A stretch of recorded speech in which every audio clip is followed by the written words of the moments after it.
Metre বন্ধ করক, বন্ধ করো, বন্ধ করো, স্মার্ট মিটার বন্ধ করক, বন্ধ করো, বন্ধ করো, স্মার্ট মিটার বন্ধ করক, বন্ধ করো, বন্ধ করো, স্মার্ট মিটার বন্ধ করক, বন্ধ করো, বন্ধ করো, স্মার্ট মিটার বন্ধ করক। বন্ধ করো, বন্ধ করো। আমার দাবি আমার দাবি সর্বভারতীয় সংযুক্ত গণতান্ত্রিক যুব মোৰ্চাৰ উদ্যোগত আৰু গোৱালপাৰা জিলা সমিতিৰ নেতৃত্বত স্মাৰ্ট মিটাৰৰ বিৰুদ্ধে গোৱালপাৰা জিলাৰ ধূপধাৰাত তীব্ৰ প্ৰতিবাদ।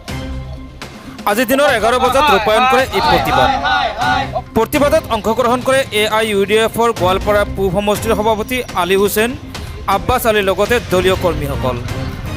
উক্ত প্ৰতিবাদী কাৰ্যসূচীত স্মাৰ্ট মিটাৰ বন্ধ কৰক, অসম চৰকাৰ হাই হাই, মুখ্যমন্ত্ৰী হাই হাই শ্লোগানেৰে উত্তাল কৰে ধূপধাৰা বৈদ্যুতিক উপসংমণ্ডলৰ কাৰ্যালয়ৰ সন্মুখত।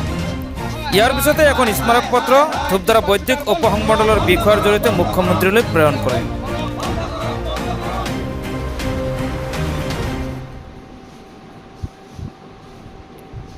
আজি আমাৰ AIUDF দলৰ আজি সমগ্ৰ অসমতে এই প্ৰতিবাদী কাৰ্যসূচী ৰূপায়ণ কৰা হৈছে আৰু আমি এই কাৰ্যসূচীৰ জৰিয়তে আমি এখন প্ৰতিটা APDCL অফিচৰ কাৰ্যালয়ত আমি মেমৰেণ্ডম দি আছোঁ আৰু আমি আজি ধূপধাৰা APDCL কাৰ্যালয়ত আমি এই প্ৰতিবাদী কাৰ্যসূচী ৰূপায়ণ কৰিছোঁ আৰু লগতে আমি মেমৰেণ্ডম এখন আমি আমাৰ অফিচাৰক দিম আৰু যি এই অসম চৰকাৰৰ যি এই স্মাৰ্ট মিটাৰৰ যি জৰিয়তে যি ডকাইতি কাৰ্যকলাপ আৰম্ভ কৰিছে এইটো বন্ধ হ'ব লাগে, বন্ধ কৰিব লাগে। আৰু এটা কথা আমি লক্ষ্য কৰিছোঁ যে অসম চৰকাৰ মানে এইটো দিন ডকাইতি।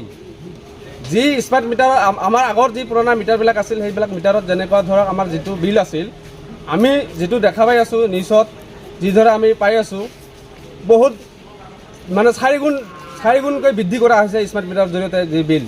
আৰু এইটো বিল আৰু এই অসম চৰকাৰে যি ঋণত পুত গৈছে সেই অসম চৰকাৰে আজি স্মাৰ্ট মিটাৰৰ জৰিয়তে আজি অসমৰ জনসাধাৰণক লুণ্ঠনৰ এটা ব্যৱস্থা কৰিছে আমি ভাবিছোঁ।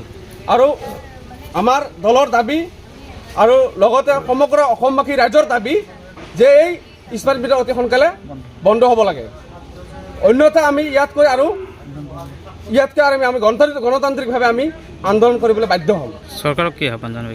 আমি চৰকাৰক এই আহ্বান জনাম যে এই লুণ্ঠন ৰাজ বন্ধ কৰক, এই ডকাইতি এই জনসাধাৰণ খাটি খোৱা ৰাইজৰ যেনেদৰে আজি স্মাৰ্ট মিটাৰৰ নামত যেনেদৰে আজি লুণ্ঠন কৰি আছে এই অসম চৰকাৰে, আমি অসম চৰকাৰক শুকাই দিছোঁ এই গৰীব মানুহৰ এই খাটি খোৱা জনতাৰ তেজ শুই খোৱাত কৰি তেওঁলোকে আজি এই স্মাৰ্ট মিটাৰ বন্ধ কৰক, আমি অন্যথা ইয়াতকৈ জংগী আন্দোলন কৰিবলৈ বাধ্য হ'ম।